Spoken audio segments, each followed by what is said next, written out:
Unang Mga Hari, Kapitulo 3. Naging kakampi ni Solomon ang Faraon, hari ng Ehipto. Nang kanyang pakasalan ang anak nito, itinaran niya ang prinsesa sa lungsod ni David habang hindi pa tapos ang kanyang palasyo, ang bahay ni Yahweh at ang pader ng Jerusalem. Ngunit ang mga taong bayan ay patuloy pang nag-aalay ng kanilang mga handog sa Diyos sa mga sagradong burol. Sapagkat wala pa noong naitatayong bahay sambahan para kay Yahweh. Mahal ni Solomon si Yahweh at sinusunod niya ang mga tagubilin ng kanyang amang si David. Subalit, nag-aalay din siya ng handog at nagsusunog ng insenso sa mga altar sa burol. Minsan pumunta si Solomon sa Gibeon upang maghandog sapagkat iyon ang pinakatanyag na sagradong burol. Nakapag-alay na siya roon ng daan-daang handog na sinusunog. Kinagabihan, samantalang siya'y naroon pa sa Gibeon, nagpakita sa kanya si Yahweh sa isang panaginip at tinanong siya, "Ano ang gusto mong ibigay ko sa iyo? Sabihin mo," wika niya. Sumagot si Solomon, "Kinahahabagan ninyo at tunay na minamahal ang aking amang si David dahil naging tapat at matuwid siya sa inyo at naging malinis ang kanyang puso. At ipinagpatuloy ninyo ang inyong tapat na pagmamahal sa kanya nang bigyan ninyo siya ng isang anak na ngayon nakaupo sa kanyang trono. Yahweh, aking Diyos, ginawa mo akong hari bilang kahalili ng aking amang si David, kahit ako'y bata pat walang karanasan. Ngayon nasa kalagitnaan ako ng iyong bayang pinili, bayang hindi na mabilang sa dami. Bigyan po ninyo ako ng karunungang kailangan ko sa pamamahala at kakayahang kumilala ng mabuti sa masama. Sapagkat sino po ba ang may kakayang magari sa napakalaking bayang ito?"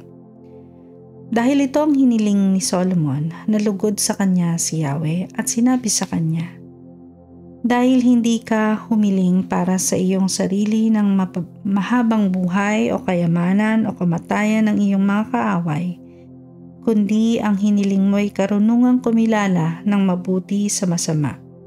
Ibibigay ko sa iyo ang hinihiling mo. Bibigyan kita ng karunungan na walang kapantay, maging sa mga nauna o sa mga sumunod pa sa iyo.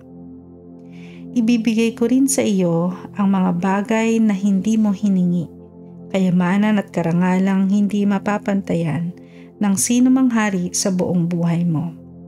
At kung mamumuhay ka ayon sa aking kalooban, kung susundin mo ang aking mga batas at mga utos tulad ng ginawa ng iyong amang si David, pagkakalooban pa kita ng mahabang buhay." Nagising si Solomon at noon niya nalaman na siya'y kinausap ni Yahweh sa panaginip. Pagbalik niya sa Jerusalem, pumunta siya sa harap ng kabanang tipan ni Yahweh at nag-alay ng mga handog na susunugin at mga handog para sa kapayapaan. Naghanda rin siya ng isang salo-salo para sa kanyang mga tauhan. Ang hatol ni Solomon. Isang araw nagpunta sa hari ang dalawang babaeng nagbebenta ng panandaliang aliw. Ang sabi ng isa, "Mahal na hari, kami po ng babaeng ito ay nakatira sa isang bahay. Nanganak po ako habang siya'y naroon. Pagkalipas ng 3 araw, nanganak din po ang babaeng ito. Wala po kaming ibang kasama roon. Isang gabi ay nadaganan po niya ang anak at ito'y namatay. Nadaganan po niya ang kanyang anak at ito'y namatay. Malalim na ang gabi nang siya'y bumangon at habang ako na may natutulog, kinuha niya sa tabi ko ang aking anak at dinala sa kanyang higaan at inilagay naman sa tabi ko ang kanyang patay na anak. Kinaumagahan, bumangon po ako upang pasusuhin ang aking anak, ngunit natagpuan ko na lang na ito'y patay na. Subalit nang pagmasdan ko pong mabuti, nakilala kong hindi iyon ang aking anak. Tumutol naman ang pangalawa at ang sabi, "Hindi totoo yan. Anak ko ang buhay at ang sa iyo'y patay."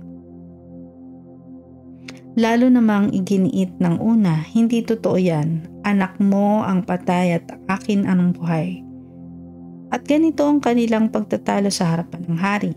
Kaya't sinabi ni Solomon sa isa, "Sinasabi mong iyo ang buhay na bata at sa kanya ang patay."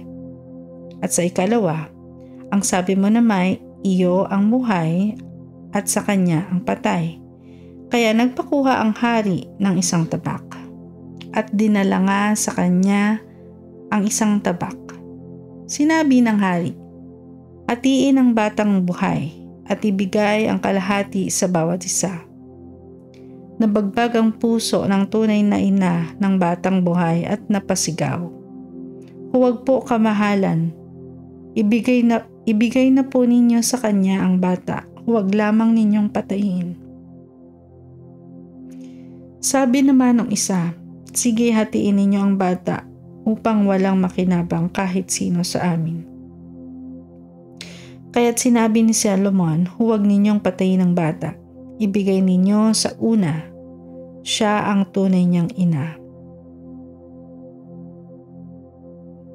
Napapalita sa buong Israel ang hatol na iginawad ng hari at ang lahat ay nagkaroon ng paggalang at takot sa kanya.